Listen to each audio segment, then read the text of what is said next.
Welcome to my channel. Subscribe, listen, and enjoy my stories every day. The silence of our living room was deceptive, a calm sea before the storm. Jill, my wife of 5 years, was late again. Nothing new, yet something felt off this time as I sat there, flipping through the channels, not really watching anything. When she finally walked through the door, her smile was tired but her eyes avoided mine. "Sorry I'm late, traffic was a nightmare," she said, dropping her purse carelessly onto the sofa as she kicked off her shoes. "It's all right," I replied, though the tightness in my voice betrayed my frustration. I had been feeling this gap growing between us, an invisible chasm that seemed to widen with each passing day. As she went to freshen up, her purse, a slouchy, leather thing she loved, toppled over, spilling its contents onto the floor. Sighing, I went over to help gather her things. That's when I saw it, an old photograph, frayed at the edges, hidden beneath her wallet and a cluster of receipts. Curiosity piqued, I picked it up, and my heart stopped. It was a photo of my brother, Max, grinning at some long-forgotten joke, looking younger and carefree. But it was the writing on the back that turned my blood cold, "Love you, always." The world seemed to tilt. Max? It couldn't be. Yet the evidence was there, in Jill's loopy handwriting, a stark, brutal betrayal captured in ink. When Jill returned, I was holding the photo, my hands shaking visibly. "What is this, Jill?" My voice was a low growl, the hurt and anger mingling into a dangerous concoction. She froze, her face draining of color. "Tom, How long?" I cut across her feeble start, my entire posture rigid. "It's not what you think," she began, her voice trembling. "I can explain." I threw the photo at her feet. "Explain? How do you explain this?" The room was thick with tension, each second stretching painfully. Jill's eyes filled with tears, her usual composure crumbling. "It was a mistake. I was lonely, you were always working, and Max, he was there." Her words stung, a slap of reality that I wasn't prepared for. "You were my life, Jill. And my brother." The betrayal from two people I loved was a double-edged sword slashing through my heart. "We'll talk about this when you're calmer," she said quietly, her voice broken by sobs. But I knew there would be no calm. No forgiveness. Only retribution. "There's nothing left to discuss." The following weeks were a blur of cold silences and bitter arguments. I became a shadow in my own home, plotting meticulously. Jill's life, once filled with friends and laughter, dwindled as I isolated her socially, contacting everyone who mattered to her, exposing her deceit. The divorce papers were the final blow, delivered by a stony-faced me. Jill, once vibrant and full of life, looked defeated, her spirit broken. "I hope you find what you're looking for," she said quietly on the day she left, her eyes void of the love that once lived there. "I already did," I replied, the picture of Max in my hand, the words, "Love you," always echoing mockingly in my memory. The days following Jill's departure were filled with a hollow victory. Each morning, as I walked through the empty spaces of our once shared home, the silence was a constant reminder of the cost of my revenge. Yet, there was one more confrontation I had been avoiding, one that needed to be faced: my brother, Max. I found him at his apartment on a chilly Thursday evening.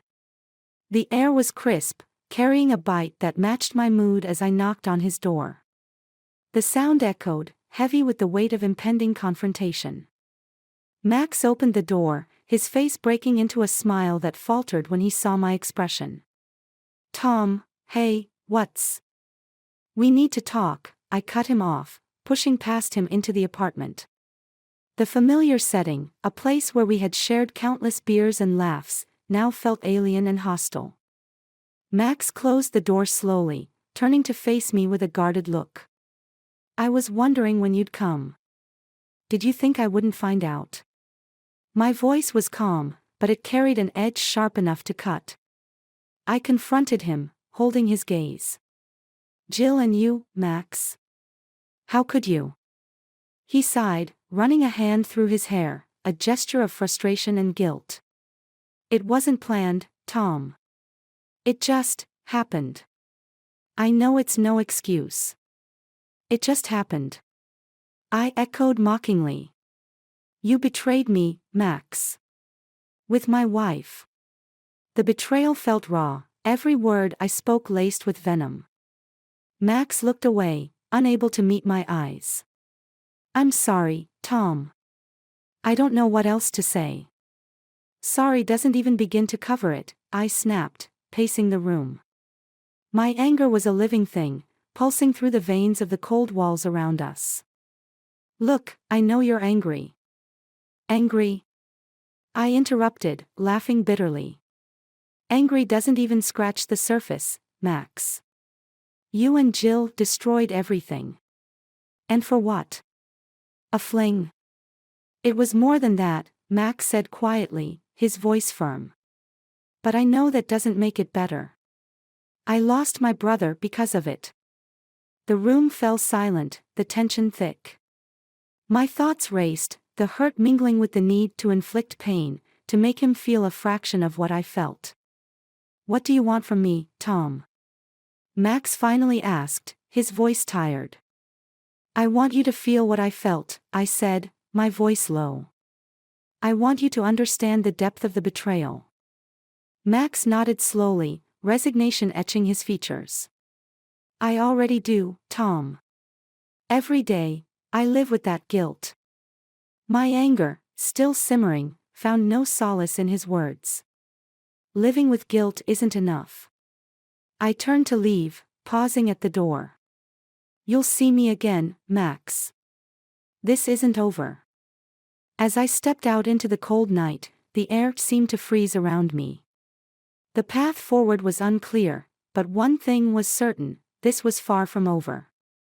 The betrayal had set things in motion, a chain of retribution that would unravel more than just the lives of those immediately involved.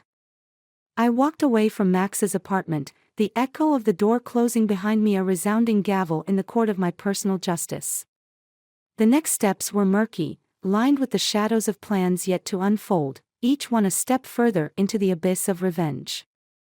In the weeks that followed my confrontation with Max, the city seemed colder, every street corner a reminder of the past I was trying to escape. The weight of the double betrayal hung over me, a specter in the fog of my daily routine. But I wasn't done yet. The plan for retribution had only begun to take shape, and I was determined to see it through. One evening, I sat in the dim light of my living room, the glow of my laptop casting shadows on the walls as I scoured social media and the internet for any traces of Jill's new life. My fingers paused over the keyboard when I found her profile. There she was, smiling in a picture, seemingly carefree. A surge of anger rushed through me, and I clicked away, my heart racing. I needed to do more, to push further. The photo of Max and the message scribbled on its back haunted me, and it wasn't enough to simply let them move on while I wallowed. I decided to reach out to mutual friends, spinning a tale of betrayal that left them shocked and siding with me. Each conversation was a calculated move, isolating Jill and Max further from the community we once shared. Days turned into nights, and one such night, I found myself at a familiar bar, one where Jill and I had often visited. I knew she sometimes came here with her friends, a fact confirmed as I saw her laughing at a table across the room. Steeling myself, I approached, my resolve hard as stone. "Jill," I said, my voice cutting through the chatter, turning heads.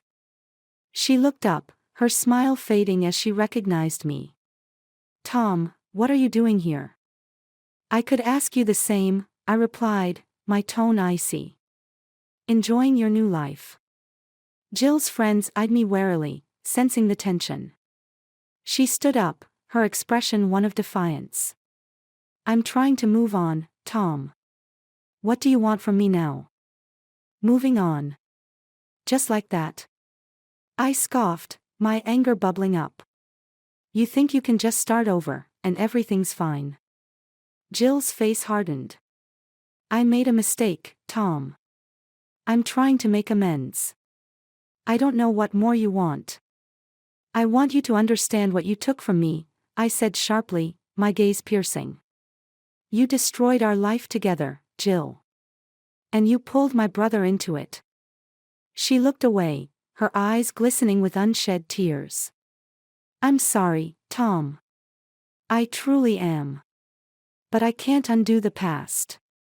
Neither can I replied coldly. But I can make sure you don't just walk away from this unscathed. Jill shook her head, her friends now standing, ready to intervene. What do you want from me, Tom? I want you to live with the consequences, I said, turning to leave, the eyes of the bar on me. Just like I have to. As I walked out, the chilly air hit me with the reality of my actions. The bridge between Jill and me was burned, now nothing more than ashes of a once warm connection. But there was no satisfaction, no closure. The ripple effects of our actions were only just beginning to spread, and I knew that the retribution I sought was turning into an obsession that could consume me. I had to decide how far I was willing to go, how much of myself I was willing to lose to this vendetta. The night stretched out before me, a canvas of dark thoughts, each one a step deeper into the abyss. The world seemed dimmer, grayer, as if the very sky reflected the turmoil within me. My path of vengeance had led me here, standing outside the law office where the last act of my plan would unfold. Today, I would finalize the severance of all ties with Jill and ensure that Max felt the sting of betrayal as deeply as I had. As I entered the lobby, the sharp click of my shoes on the marble floor echoed, sounding like the ticking of a clock counting down the final moments of an era. I had arranged for all of us to meet here, under the guise of signing some final legal papers. Jill and Max believed they were coming to find closure, but I had other plans. Jill arrived first, her face pale, her eyes wary. She gave a small nod as she saw me, the lines of strain around her mouth deepening. Max walked in moments later, his usual confident stride faltered as his eyes met mine. There was a silent acknowledgement of the storm that was about to break. We're all here. Let's get this over with, I said, my voice flat, devoid of any emotion I once felt for these people who stood before me as mere shadows of their past selves. In the cold, sterile conference room, the lawyer laid out the documents, explaining the final dissolution of assets and separation terms. Jill and Max listened, their faces solemn, occasionally stealing glances at me, perhaps searching for a sign of the man they once knew. As the lawyer concluded, I stood, clearing my throat. Before we sign, there's something you both should know. I paused, letting the weight of my words hang in the air. Jill and Max looked up, tension written across their faces. I've sold the house, I began, watching their surprised reactions. And not just the house. I've liquidated everything we own together, Jill. Everything has been donated to charity. You'll walk away from this with nothing. Jill's face crumpled, her voice a whisper. Tom, why? Why do this? I turned to Max, my gaze harsh. And for you, brother, I've made sure that our business ties are cut. I've bought out your shares, at a loss. You're out of the company. Max stood abruptly, his chair scraping back. You can't do this, Tom. That company is as much mine as it is yours. Not anymore, I said, feeling a cold satisfaction. Consider it a lesson in loyalty. The lawyer, a silent observer until now, interjected. All this is legal and binding. They've been informed. Jill was sobbing quietly, her dreams shattered by my harsh decree. Max looked as if he wanted to strike me, his hands clenched at his sides. You planned this all along, Max accused, his voice raw. Yes, I admitted, the bitterness seeping through. Just as you planned your betrayal with my wife. With nothing left to say, the lawyer handed us the pens. We signed the papers in silence, the scratches of our signatures sounding final and irrevocable. As they left the room, I felt the hollow victory consuming me. The door closed with a quiet click, but it sounded like a gunshot in my ears, marking the death of relationships and the birth of a solitude crafted by my own hands. I walked out into the fading light of day, the city sprawling before me. I had taken my revenge, cruel and complete, but the cost was etched deeply into my soul. I realized then that my quest for retribution had left me isolated, a man devoid of the capacity for trust or love. Jill and Max, forever marked by my vengeance, would carry their scars into silent, separate futures. And I, a victor in the cruelest game, would live with the echoes of my deeds, haunted by the ghosts of what had once been love and kinship. As the sun set, casting long shadows across the ground, I understood the true price of betrayal and revenge. In the end, we were all victims, caught in a web of deceit and vengeance from which there was no escape. The tragedy was complete, the deception laid bare, and the remnants of our intertwined lives left to wither in the cold light of our mutual hatred.